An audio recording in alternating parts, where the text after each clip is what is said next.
Oi, pessoal, Sérgio Hart aqui da Cena Digital e mais uma entrevista da série Transformação Digital Startups em Cena. Hoje a gente vai conversar com Douglas Ferro, sócio fundador da startup YouPay.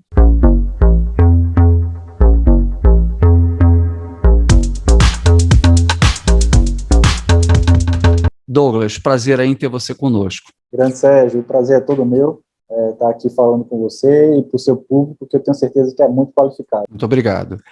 Bom, se você ainda não assinou o canal, por favor, considera, aperta o sininho para que você possa ficar por dentro de todas as entrevistas que a gente fizer com os executivos que estão fazendo a verdadeira transformação digital no Brasil.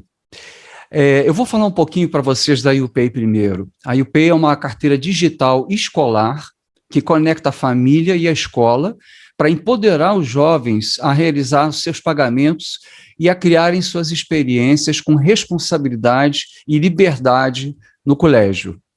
E o Douglas, vou falar também para quem não conhece, ele é administrador com MBA em administração e finanças, ele é sócio fundador da Zero Pay Seguros, da Lab Saúde e também da YouPay. Douglas, mais uma vez aí um prazer muito grande ter você conosco. E eu queria começar o nosso bate-papo te perguntando qual foi a oportunidade de negócio que vocês visualizaram para criar essa startup? A gente tem outra startup, né, que é a Zero Pay Seguros, e a gente construiu ano passado uma nova plataforma que é de um clube de benefício. E a gente estava trabalhando já com um parceiro nessa área de educação. E aí, fazendo algumas reuniões, alguns calls em meio à pandemia, a gente viu algumas oportunidades, inclusive oportunidades geradas até pelos próprios diretores. Então, no meio da reunião, a gente ficava atento e vendo qual oportunidade a gente poderia atacar.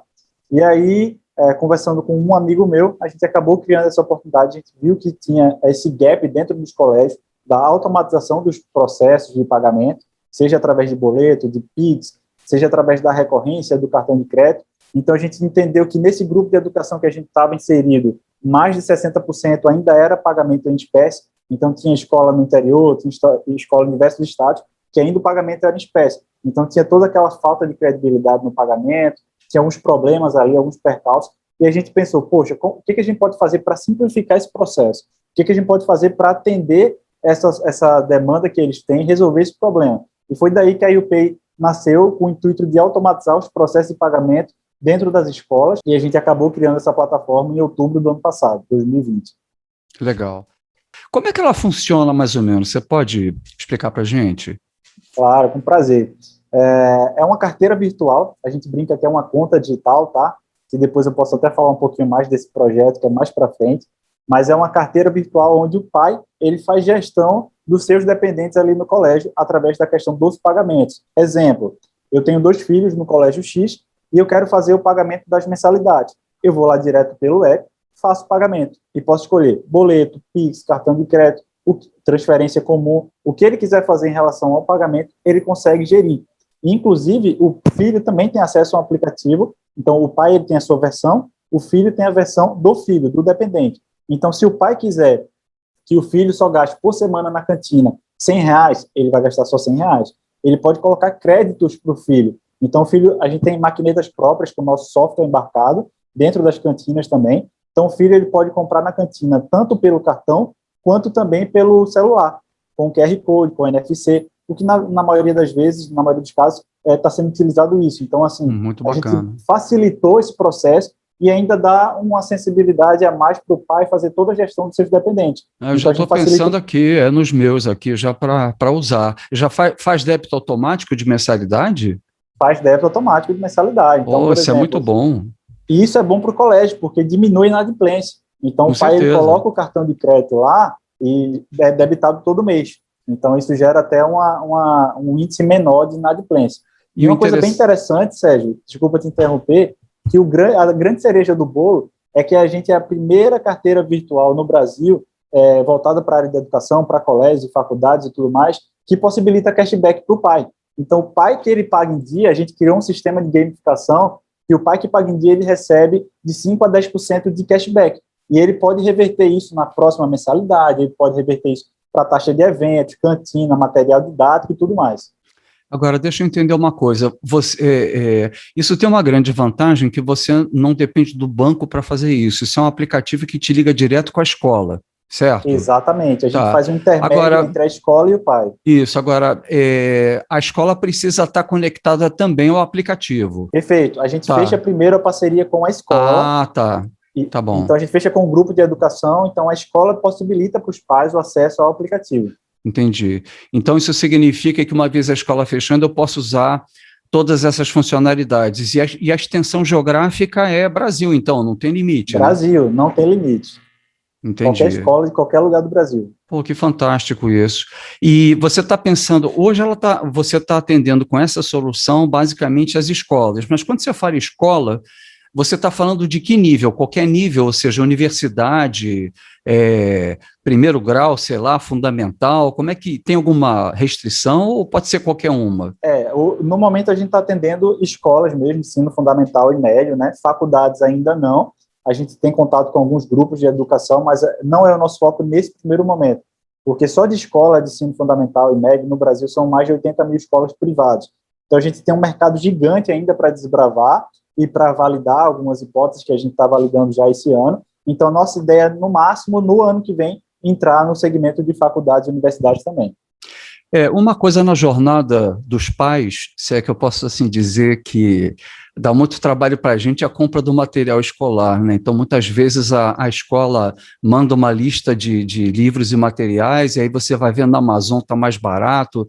Vocês estão pensando também em incluir isso depois, escola a escola? É possível fazer isso? É totalmente possível, inclusive dentro de um grupo que a gente já está inserido, que tem quase 500 escolas no Brasil, eles já solicitaram isso para a gente. Então, na virada do ano, de 2021 para 2022, a gente já vai colocar dentro do nosso aplicativo a relação do material didático. A gente já vai fazer esse intermédio para que dentro de um clique o pai ele já consiga comprar e já chegue todo o material para ele dentro da escola ou, se ele quiser, até mesmo em casa. Entendi. Agora, isso é o segmento escola, então você está falando que no futuro você talvez esteja também discutindo com universidades. Agora, fora do segmento de ensino, você vê a aplicabilidade em outros segmentos de negócio para a tua plataforma? Eu acredito que tenha, né? Existe sim, não talvez no formato da carteira digital em si, onde o pai vai fazer o acesso, o cadastro para o filho. É o que a gente visa para o futuro, tá? Para a gente fazer essa parte de pagamento, a gente acabou criando meio que uma subadquirência, que é basicamente, por exemplo, a adquirência, para quem não sabe, é uma Cielo, é uma GetNet, é um PagSeguro, que faz a intermediação ali dos pagamentos, em base no cartão de crédito, que tem as maquinetes. Então, a gente sonha em ser uma subadquirência de fato, já no ano que vem. A gente vai buscar uma rodada de investimento até o final do ano, muito em busca disso, e aí a gente consegue atender outros segmentos, como já é o caso agora, inclusive. A gente está conversando e está quase finalizando aí uma negociação com um cliente que por ano vai ser entre 80 a 100 milhões de reais transacionados só dentro da nossa plataforma.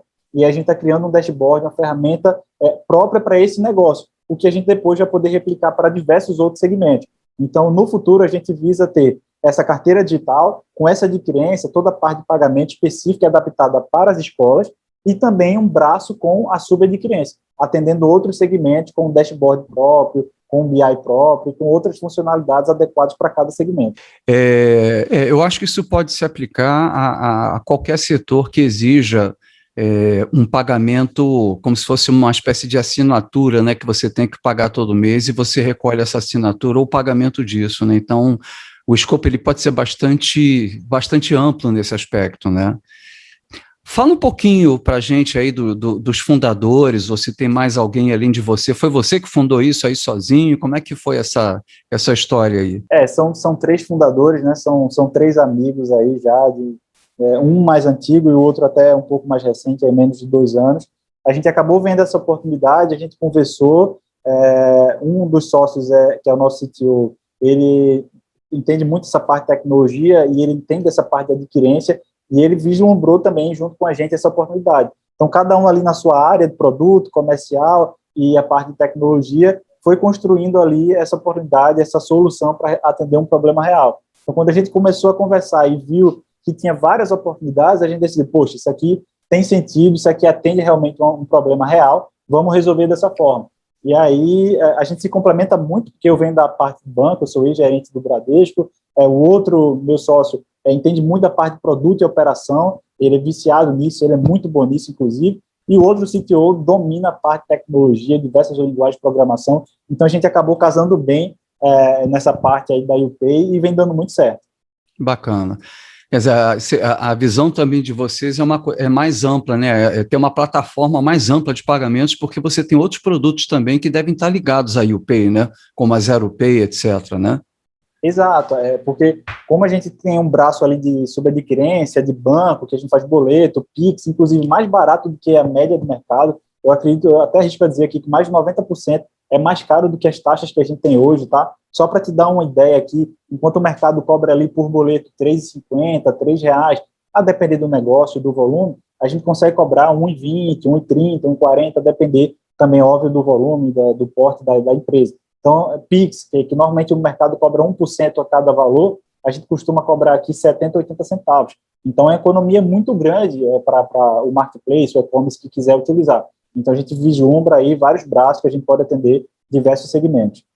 E hoje você está com, além dos 3 sócios, vocês estão com um percentual de algum grupo, alguma empresa que esteja também com equities aí do startup de vocês? Nós temos, no comecinho a gente teve uma primeira rodada anjo já, tá?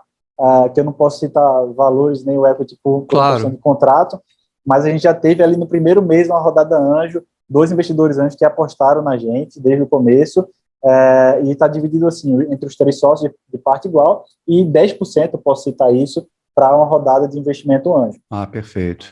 Caminhando aí para a série A de investimentos daqui a pouco? Essa é a nossa meta. Então, assim, eu tenho a ZeroPay, tenho a Lab Saúde, que são 2 outras startups. Eu quero fazer até um pouco diferente do que eu fiz há 4 anos atrás com a ZeroPay. Então, talvez por falta de experiência ou pelo negócio em si, que a gente acabou demorando um pouquinho a mais para rodar o MVP, para validar as hipóteses. Na UP já é um pouco diferente.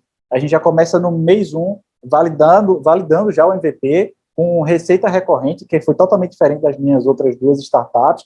Então, agora a gente não está mais na necessidade urgente de estar captando o recurso o tempo todo, como foi até no começo da ZeroPay, que a gente teve que fazer algumas rodadas de captação para manter o negócio de pé, até chegar no break-even ali. Na UPay, não. A gente consegue rodar por um bom tempo ainda com capital próprio, do próprio investimento anjo que foi feito no começo, até talvez chegar já a uma série A. Então, essa é a nossa busca. A gente não quer se diluir muito, porque a gente sabe que isso interfere no cap table da startup, então a gente quer postergar um pouquinho para conseguir fazer uma rodada de série A. Perfeito. Eu queria chamar a atenção do pessoal que está vendo a gente para o seguinte: eu acho que o Douglas está apresentando uma solução que é extremamente interessante para aquelas empresas que estão focando no cliente, seja varejo, seja escola. O que o Douglas está fazendo com os sócios dele, basicamente, é melhorando e muito uma experiência que normalmente é uma experiência não muito edificante, né, que é ficar pagando mensalmente despesas, né, e ter que ficar se relacionando ou com banco ou com boleto, e automatizando esse processo e tornando essa experiência quase que transparente para o cliente final. Então, eu chamo a atenção de vocês que isso é uma estratégia extremamente interessante para aquelas empresas que não querem depender especificamente de um banco, mas querem usar uma plataforma onde diretamente elas vão estar interagindo com seus clientes sem intermediários. Isso é extremamente interessante, não só porque diminui a inadimplência, mas eu diria que isso atende muito à estratégia de foco no cliente, como eu falei anteriormente. Eu acho isso uma ideia muito bacana. Agora, Douglas, me diz uma coisa, e o futuro? O que vocês estão pensando aí do ponto de vista de escopo? Quais são as ideias aí que você pode compartilhar com a gente de expansão dessa tua ferramenta? A gente hoje está na primeira versão, né, a versão beta que a gente chama no piloto. A gente começou em janeiro, está muito recente, em meio à pandemia. Então, a gente já conseguiu 3 escolas. Eu falei desse grupo, né, que a gente tem quase 500 escolas, mas a gente tem que ir subindo degrau a degrau, até para validar as hipóteses. Então, a gente está indo para 14 agora já, possivelmente nos próximos 2 meses, e a gente quer chegar até o final do ano com 60, 80 escolas. Para, no ano que vem, depois de uma rodada também, série A, se a gente assim conseguir, se Deus permitir, a gente já embarcar aí em 200, 300 escolas. Isso na parte da escola. E na parte de subadquirência, a gente já espera ter conseguido essa subadquirência através dessas adquirências conhecidas aqui no Brasil, e virar chave para a conta digital nas escolas, tá? Então, a gente pensa pegar toda essa base que a gente já vai ter, então, só desse grupo são quase 500 escolas, a gente já vai fazer com eles até nos próximos 2 anos, então a gente pensa virar chave para que o aluno ele saia com a sua própria conta digital já com 16, 17 anos, já validada ali, autorizada pelos pais. Então, a gente tem um mentor, que é o Diego Barreto, que é o vice-presidente do iFood hoje, CFO e vice-presidente, ele brinca com a gente, ele fala nas mentorias que ele já teve com a gente, que a gente é um antecessor do Nubank. Então, enquanto o Nubank e os outros bancos digitais estão visando dos 18 para frente, a gente está visando dos 18 para trás. Então, a gente quer criar toda essa experiência para que o aluno esteja ali na 7ª, 8ª série, já tenha sua própria conta virtual dentro do colégio, e ao sair do colégio, ele já tem a sua primeira conta digital. Então, nos próximos 2 anos, essa é a nossa grande meta, é virar a chave para que o aluno ele já tenha a sua primeira conta digital, e a gente sabe que quando tem uma boa experiência, a primeira boa experiência, é difícil um cliente deixar esse banco e trocar por outro banco digital. Eu acho interessante o que você está falando também. Olha só, gente, mais outra dica também. Olha como o Douglas está fidelizando os clientes deles desde a adolescência, né? Mesmo que a conta seja responsabilidade do pai, o Douglas, de qualquer forma, já está fidelizando esse cliente que vai querer permanecer com aquele banco se a experiência dele for uma experiência legal, né? Então, isso é uma estratégia muito bacana de estar pegando as pessoas antes de uma idade adulta, autônoma, né? Já para fidelizá-los, né? Super interessante isso. E fora as possibilidades também de, quem sabe, né? Você começar a oferecer crédito educacional, né? Ou repassar, né? Talvez, né? Isso está dentro do nosso escopo também. É um dos produtos, né, que vocês vão estar oferecendo, né? Incrível. Agora, me diz uma coisa, Douglas, o que você poderia dizer para os startups aí também que estão na luta, né? O que você pode compartilhar das principais lições aí que vocês aprenderam nesse caminho? Sérgio, a gente poderia falar aqui de várias coisas, né? Porque quem empreende sabe que no meio do processo você erra muito, você acaba aprendendo muito também, você tem uma curva de aprendizado muito bacana. Então, meu primeiro negócio me trouxe uma curva assim absurda. Então, algumas coisas que eu aprendi no meio do caminho que talvez que quem esteja ouvindo, esteja começando, pode já ficar atento, tá? Então, assim, uma coisa que me atrapalhou muito no começo é que eu não tinha sócios que me complementassem, por exemplo, na ZeroPay no começo. Então, os 2 sócios que entraram comigo, eles entraram como sócios investidores, e eu sozinho tocando a operação. Então, eu era o cara do produto, eu era o cara da operação, do comercial, do marketing, rede social, tudo. Então, isso atrapalhou demais, até porque na época eu ainda era gerente de um banco, então tinha todo o conflito ali de tempo e tudo mais. Então, se eu tivesse um sócio, ou pelo menos 2 sócios, que me complementassem, que me desse ali algumas outras ideias, que aguentassem comigo as dificuldades e tudo mais, seria muito mais tranquilo. Talvez eu aprenderia mais rápido, a gente conseguiria alavancar mais os negócios. Então, uma dica muito valiosa é, cara, você vai abrir um negócio, tenta achar um sócio que te complemente, tenta achar um sócio que tenha soft skills parecidas com as suas, que tenham habilidades diferentes das suas, inclusive. Então, se você é muito bom em marketing, procura um cara que é bom em tecnologia, procura um cara que é bom em produto, que aí vai te complementar e não vai te sobrecarregar. Então, isso foi uma coisa muito ruim para mim, uma experiência assim, que acabou não dando muito certo no começo. O que na UP a gente já está fazendo diferente. Cada sócio se complementa ali de um lugar bem bacana. E só para citar um segundo ponto, para não demorar muito, é justamente a questão do investimento. Então, 4, 5 anos atrás, quando eu comecei, que ainda era um movimento bem menor do que tem hoje de startups, a gente vivia muito ouvindo, você tem que captar, você tem que buscar investimento, você tem que buscar o investidor X, o grupo Y, o fundo de investimento. Então, a gente meio que vivia para buscar investimento. E esse foi um erro muito grande que poderia ser um erro fatal, tá? Então, ao invés de eu estar buscando ter receita já no dia 1, eu estava buscando ter investimento no dia 1. E isso é muito ruim para o negócio. Porque se você quer abrir alguma coisa, imagina algo que você possa vender já no dia 1. Então, é isso que você tem que fazer. Para aquilo dali virar uma receita recorrente e você conseguir pagar o teu negócio. Porque cada rodada que você faz, você perde um pouquinho de equity. O teu cap table ele fica um pouquinho dilacerado. Então, quando você vai fazer as próximas rodadas, talvez o fundo não vai querer investir em você porque você já está muito diluído na operação. E o fundo não gosta disso. Então, uma dica muito importante é essa. Começa a vender o máximo que você conseguir já no dia 1, para você não precisar de investimento nos primeiros meses. Para daí você pegar uma rodada mais alta com uma equity menor cedida para os investidores. Se eu tivesse feito essa lógica antes, já vender, e eu poderia ter feito, inclusive, eu vendia seguros, é uma plataforma de seguro. eu poderia vender seguro lá de uma forma manual e já ter receita no dia 1.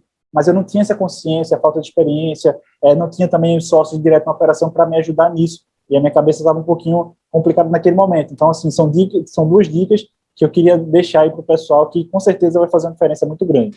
Eu acho que o fato de você ter mentores também, além de sócios, né, também está te ajudando, né? Exato. É uma coisa que eu estou fazendo diferente do que eu fiz na própria Zero Pay ali no começo. Então, hoje a gente tem 3 mentores aqui na UPay muito bacanas, que um é o Rafael Ribeiro, que é o head sócio da Bossa Nova, que é um dos principais fundos de investimento da América Latina. A gente tem também, como eu citei, o Diego Barreto, que é o vice-presidente do iFood, e a gente tem também um dono de um banco digital, que é o Edísio Pereira, que é dono do Zero Bank, da BIT Corretora, da Europa Câmbio e por aí vai. Perfeito. Então, essencialmente tenha sócios, tenha receita recorrente e tenha bons mentores, né? Não fica pensando só em captar investimento, mas tem que vender, né? Desde o começo, né? Exatamente. Tem que pensar em vender no dia 1. Que às vezes a gente cai na cilada de que, tipo, eu vou pegar 500 mil com o investidor, eu vou pegar 1 milhão, isso vai pagar a operação. Cara, isso vai pagar ali talvez no primeiro ano, 1 ano e 6 meses, mas e se a venda não vier? O que vai acontecer? Porque muita gente esquece que o próprio investimento é um contrato mútuo, é como se fosse um empréstimo. Talvez em algum momento o fundo que te emprestou, que investiu em você, vai cobrar. E aí, o que você vai fazer? Então você tem que estar muito ciente, até nessa parte contratual, para você saber onde você está colocando ali a tua empresa. Você tem que almejar a sustentabilidade financeira, né? Senão acaba não vingando, né? Entendi. E esse é o problema de mais de 40%, 50% dos founders, tá? Dos sócios aí de startups. Essa sustentabilidade, é verdade. Exatamente. É verdade. Bom, Douglas, a gente está chegando aqui no final da entrevista, super legal. Eu queria perguntar se você teria alguma coisa a mais que você gostaria de compartilhar com o pessoal aí que está assistindo. Perfeito. Só para fazer a consideração final, né? Eu já citei algumas dessas dicas. Eu queria dar uma última dica que para mim é muito importante, e eu tenho estudado cada vez mais sobre isso, que é justamente sobre o controle, sobre inteligência emocional.